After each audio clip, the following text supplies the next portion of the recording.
ఈ అప్పలరాజు గారు చెప్పండి, సంక్షిప్తంగా చెప్పండి, టైం తక్కువ ఉంటుంది కాబట్టి. నకిలీ మద్యం మీద నిన్న జగన్ గారు మాట్లాడింది కానీ, సరే మీరు మాట్లాడదలిస్తే నర్సీపట్నంకి వెళ్ళటం మీద, ఆటంకాల మీద కూడా సంక్షిప్తంగా మాట్లాడి మద్యం గురించి కూడా మాట్లాడండి. సో నకిలీ మద్యం అనేటటువంటిది ఇక్కడ రెండు అంశాలు ఉన్నాయి సార్. జగన్మోహన్ రెడ్డి గారు ఓన్లీ నకిలీ మద్యం గురించి మాట్లాడేసి ఊరుకున్నారు కానండి, నకిలీ మద్యం తయారు చేయడం, సరఫరా చేయడం ఒకటైతే, దాని మీద అదనంగా 10 రూపాయలు 20 రూపాయలు క్వార్టర్ బాటిల్ మీద అదనంగా 10 రూపాయలు 20 రూపాయలు కలెక్ట్ చేయడం కూడా ఇంకొక పాయింట్ ఉందండి. అది లెక్క వేయలేదు పాపం అవినాష్ రెడ్డి గారు. అది లెక్క వేయకుండా ఓన్లీ నకిలీ మద్యం దాని ఎంఆర్పి రేట్ల ప్రకారం మన 5,400 కోట్లు అని చెప్పి ఎంతో అవినీతి అన్నారు. ఇది ప్రతి క్వార్టర్ బాటిల్ మీద కూడా 10 రూపాయల నుంచి 20 రూపాయల మీద అదనంగా వేసి కలెక్ట్ చేస్తున్నారండి. ఇది దానికి యాడ్ చేస్తే 5 ఏళ్ళలో కలిపి అదొక 10,000 కోట్లు పైబడి అవుతుందండి. కేవలం నిజంగా ఈ రాష్ట్రంలో ఉన్నటువంటి దురాగతాలు, దౌర్భాగ్యమైనటువంటి పరిస్థితి ఈ దేశం కాదండి, ఈ ఆఫ్రికా లాంటి కంట్రీస్లో కూడా ఎక్కడా కూడా ఉండవని నేనైతే భావిస్తా ఉన్నాను. ఇది అన్ని దగ్గరలో కూడా నీట్గా వీళ్ళు ఒక జోన్ జోన్ జోన్ అని చెప్పి డివైడ్ చేసుకొని 3 జిల్లాలకి లేదా 4 జిల్లాలకు ఒక సెంటర్ పెట్టుకొని తయారీ ఒక నకిలీ మద్యం పరిశ్రమ పెట్టుకొని అక్కడి నుంచి సరఫరాలు చేసుకొని ఈ 5 ఏళ్లలో చూడండి మీరు ఈ రాష్ట్రంలో ఎన్ని డెత్తులు జరుగుతాయో, నకిలీ మద్యం డెత్తులు ఎన్ని డెత్తులు జరుగుతాయో, ఎంతమంది హాస్పిటలైజ్ అవుతారు, ఎంతమంది జాండీస్తో లేకపోతే ఎంతమంది ఆల్కహాలిక్ హెపటైటిస్తో జాయిన్ అవుతారు, ఎంతమంది ఆల్కహాలిక్ ఇంటాక్సికేషన్ వల్ల యాక్సిడెంట్స్ జరుగుతాయి. ఇది చాలా దారుణమైనటువంటి అంశం, ఇది చాలా తీవ్రమైనటువంటి అంశం. ఇది ఇప్పటికి ఎంతమంది తాగారో తెలియదు, ఎన్ని లక్షల మంది తాగారో తెలియదు, ఎంతమందికి అనారోగ్యానికి గురయ్యారో తెలియదు. ఇప్పుడు కొన్ని బయటకు వస్తా ఉన్నాయి, ఇప్పుడు 4 చనిపోయారని. ఎట్లా అంటే ఈ రకంగా ఎన్ని రోజుల నుంచి జరుగుతుందో కూడా తెలియదు కదా. సంవత్సరం పైగా వాళ్ళు కంపెనీ పెడితే ఈ రకంగా. రామ్నాథ్ గారు మీరు చెప్పండి, ఎల్లో మీడియా దీన్ని నగ్నంగా వాళ్ళు కవర్ చేసే తీరు 2.5 ఏళ్ల నుంచే జరుగుతోందని చెప్పి ఒక కవరింగ్ అప్ ఇచ్చే ప్రయత్నం, ఈ మీడియా యాంగిల్లో మీరు మాట్లాడండి దయచేసి.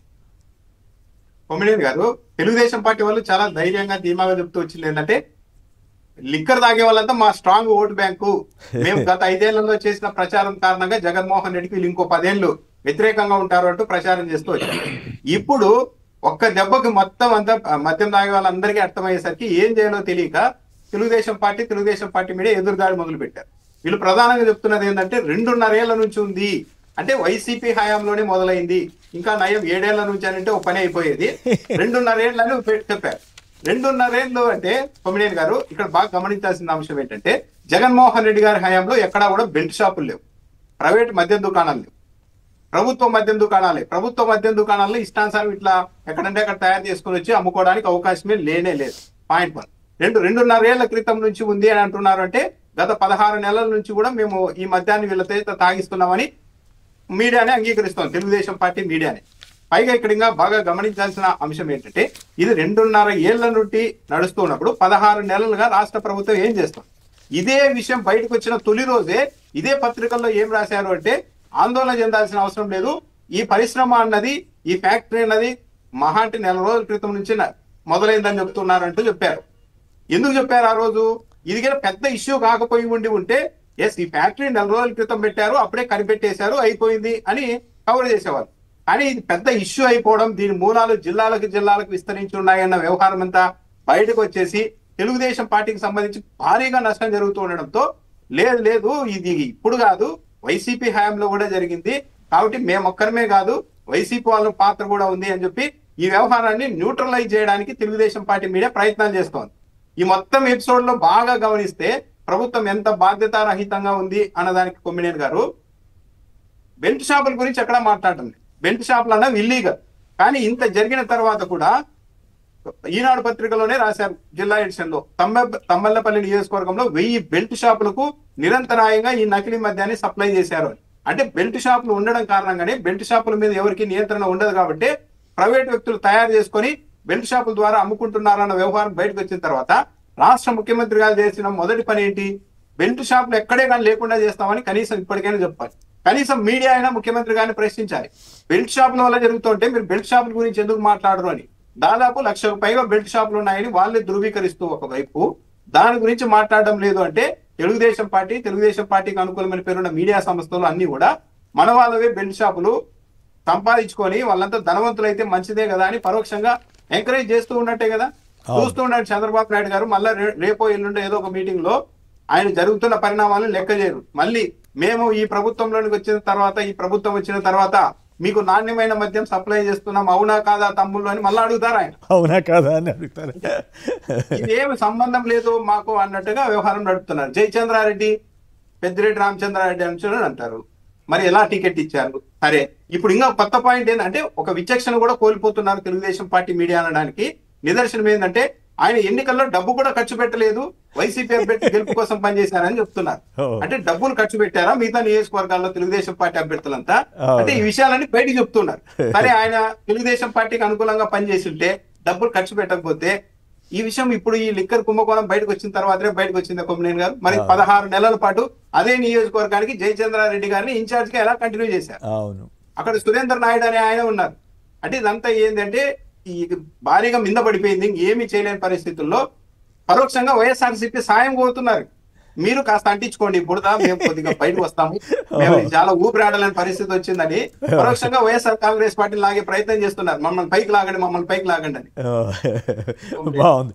ఏంటి అప్పలరాజు గారు, మీరు కూడా ఆ బుడద మీ మీద వేయడానికి వాళ్ళు చేస్తున్న ప్రయత్నాలు మీరు ఎట్లా అడ్డుకుంటారు? రామ్నాథ్ గారు ఇందాక చెప్పినటువంటి పాయింట్ చాలా మంచి పాయింట్ అండి. గతంలో ఉన్నటువంటి జగన్మోహన్ రెడ్డి గారి హయాంలో ఉన్నటువంటివన్నీ కూడా గవర్నమెంట్ షాప్స్. గవర్నమెంట్ షాప్స్ లో ఇలిసిట్ లిక్కరు అనాథరైజ్డ్గా అమ్మేటటువంటి అవకాశం లేదు, ఆస్కారం కూడా ఉండదు. And most important belt shops అన్నటువంటివి జీరో మన హయాం. సో అందుకని నకిలీ మద్యం మనకు అంటించడానికి వాళ్ళు ప్రయత్నం చేస్తే వాళ్ళ గొయ్యిను వాళ్ళు తవ్వుకున్నట్టే. గత 2 ఏళ్ళకి ఇది జరుగుతుందని వాళ్ళు కమిట్ అయ్యారు అంటే ఈ గవర్నమెంట్ వచ్చినప్పటి నుంచి నిరాటంకంగా అండర్ సూపర్విజన్, ఇది please mark my word KSR గారి, this was being executed under supervision. ఆయన వాళ్ళ అబ్బాయి సూపర్విజన్ లో జరుగుతున్నటువంటి చాలా పక్కాగా ఎగ్జిక్యూట్ అవుతున్నటువంటి ఒక పని ఇదని మనందరం కూడా అర్థం చేసుకోవాలి. ఇది ఇప్పటికి బయటపడినాయి, అక్కడ 3-4 దగ్గర మనం బయటపడినటువంటివి కొన్ని వందలు ఉంటాయి ఇలాంటి కుటీర పరిశ్రమలు. కాబట్టి ఇది ఇంత ఘోరం అంటే అంతే. మరి చంద్రబాబు గారి యొక్క విశ్వరూపం, ఆయన ఇది చివరి టర్మ్ కాబట్టి ఆయన విశ్వరూపాన్ని ఆయన ప్రదర్శిస్తున్నాడు. ప్రజలందరూ కూడా అర్థం చేసుకుని ప్రజల్లో మార్పు రావాలి, ప్రజల్లో ఇది బాగా చర్చ జరగాలని నేనైతే కోరుకుంటాను. అయితే ఫైనల్గా చెప్పండి, ఈనాడు ఆంధ్రజ్యోతి ఇంత బాహాటంగా నగ్నంగా ప్రజల్లో తిరుగుతాయని మీరు ఎప్పుడైనా ఊహించారా? నిన్న ఆయన అసలు ఆ టీవీ5 మీరు టీవీ5 ఒకటి చెప్పడం లేదు, వద్దండి వద్దా మరి సాంబశివరావు గారు మాట్లాడుతున్నారు. పేర్లు ఎందుకు తీయటం అనవసరంగా, లేకుండా మాట్లాడితే మరి విషయం ఏం లేదు. టీవీ5 సాంబశివరావు అన్న ఆయన మాట్లాడతారు. వీళ్ళంతా వైసీపీ నుంచి వచ్చినటువంటి, వైసీపీ నుంచి టీడీపీలోకి వచ్చినటువంటి నాయకులు కాబట్టి వైసీపీ వాళ్ళ కింద మనం కన్సిడర్ చేయాలా అంటాడు. కావాలని ఇదంతా వైసీపీ వాళ్ళ ఖాతాలో వేసేయాలంటాడు. అంతే, వైసీపీ నుంచి టీడీపీలోకి వచ్చారు, వాళ్ళే ఇవన్నీ చేస్తున్నారు కాబట్టి వీళ్ళంతా వైసీపీ వాళ్ళే, టీడీపీ వాళ్ళు కాదు అని ఆయన చాలా చిత్రమైనటువంటి ఇంకా చాలా జోకులు పేలుతుంటేలేండి సోషల్ మీడియాలో ఏమైనా వస్తుంటే మనం వాటికి అంత ప్రాధాన్యత ఇవ్వాల్సిన అవసరం లేదు. దానికైనా సబ్జెక్టివ్ వాల్యూ ఉన్నప్పుడు ఇవ్వాలి తప్ప ఇటువంటి పిచ్చి మాటలకు మనకి అవసరం లేదనేది నా అభిప్రాయం. అవునా కాదా రామ్నాథ్ గారు? ఖచ్చితంగా. అంటే సందర్భం కాబట్టి కొమ్మినేని గారు అదే జర్నలిస్ట్ గారు ఇంకో విషయం చెప్పారు. శ్రీకాళహస్తిలో జనసేన పార్టీ ఇన్ఛార్జ్ డ్రైవర్ ని హత్య చేస్తే ఇలా చంపేస్తే వైసీపీలోనికి ఎంట్రీ దొరుకుతుందని చెప్పి ఆమె ప్లాన్ చేసిందని చెప్పి అదే జర్నలిస్ట్ చెప్తున్నారు. ఇప్పుడు ఏదో కామెడీ కాదు, మెయిన్ స్ట్రీమ్ మీడియాలో ఒక ప్రధాన ఛానల్ ఇంత హాస్యాస్పదంగా మాట్లాడుతూ వాళ్ళు పంపించారు, మర్డర్లు చేస్తే ఆ పార్టీలకు ఎంట్రీ ఉంటుందని చెప్పి చేశారని చెప్తే ప్రజలు ఎంత అమాయకులు అనుకుంటున్నారు అన్నది ఇదే. అది కాదు, జగన్ గారికి భారతిరెడ్డి గారికి ఇచ్చే వార్నింగ్లు ఇవన్నీ చూస్తే ఇట్లా ఛానళ్ళు ఇట్లా కూడా నడుపుతాయి అనే అనుమానం కాదు. సహజంగానే అంత నవ్వుకోవాలా, ఏం చేయాలో అర్థం కానిపోయింది వాళ్ళకి. భారతి గారు జగన్మోహన్ రెడ్డి గారు ఏపీలో ఉన్నారు, ట్రంప్ గారికి వార్నింగ్ ఇచ్చారు, మీరు మర్చిపోతున్నారు. వాళ్ళ ఇష్టం, వాళ్ళ మేనేజ్మెంట్కే శాల్యూట్ చేయాలి ఇట్లా నడుపుతున్నందుకు. వాళ్ళ కంపెనీ వాళ్ళ ఇష్టం అనుకోండి. అయితే చాలామంది ఎంజాయ్ చేస్తున్నారు, ఆహా భలే ఉంది కామెడీ, వాళ్ళేం కామెడీ చెబుతారు అని చాలా అంత అసహ్యంగా మాట్లాడుకుంటున్నా కూడా వాళ్ళు ఏమి ఫీల్ కావట్లేదు, సిగ్గుపట్టలేదు. అది బాధాకరం. రైట్, వీళ్ళైతే ఇంత నగ్నంగా తిరగటం కాదు. ఎస్, ఏ పార్టీ అధికారంలో ఉన్నప్పటికి కూడా ఇలాంటి సమస్యలు వచ్చినప్పుడు ఖచ్చితంగా వ్యతిరేకించాలి, తప్పని చెప్పాలి. అది సమాజానికి మేలు చేసినట్లు అవుద్ది. కానీ ఈనాడు, ఆంధ్రజ్యోతి, ఇటువంటి తెలుగుదేశం మీడియా ఇప్పుడు సమాజానికి తీరని ద్రోహం చేస్తున్నాయి. రాజకీయ పార్టీలు ఎట్లన్నా ఉండొచ్చు, ప్రభుత్వాలు ఎట్లా ఉండొచ్చు, కానీ మీడియా చాలా ధర్మంగా ఉండాల్సినటువంటి టైంలో, ప్రజల్ని కాపాడవలసిన టైంలో వేలాది మంది ఇట్లాంటి స్పిరిట్ తాగారనేటువంటివి అనుమానాలు వస్తున్న తరుణంలో ఈ జాగ్రత్తలు చెప్పవలసినటువంటి మీడియా ఇంత దుర్మార్గంగా, పచ్చి పాపంగా, నగ్నంగా తిరగటం అయితే చాలా బాధాకరం. వాళ్ళు మారతారని మనం అనుకునే పరిస్థితి కూడా కనపడటం లేదు. అబద్ధాలకు అలవాటు పడిపోయారు, ఇలా నగ్నంగా తిరిగినా కూడా మాకేం అవ్వదని సిగ్గుపడడం అనే పరిస్థితికి వెళ్తున్నారు కొన్ని మీడియా సంస్థలు. అలా వెళ్లకుండా ఉంటే మంచిదని చెప్పడం తప్ప మనం ఏం చేయగలుగుతాం?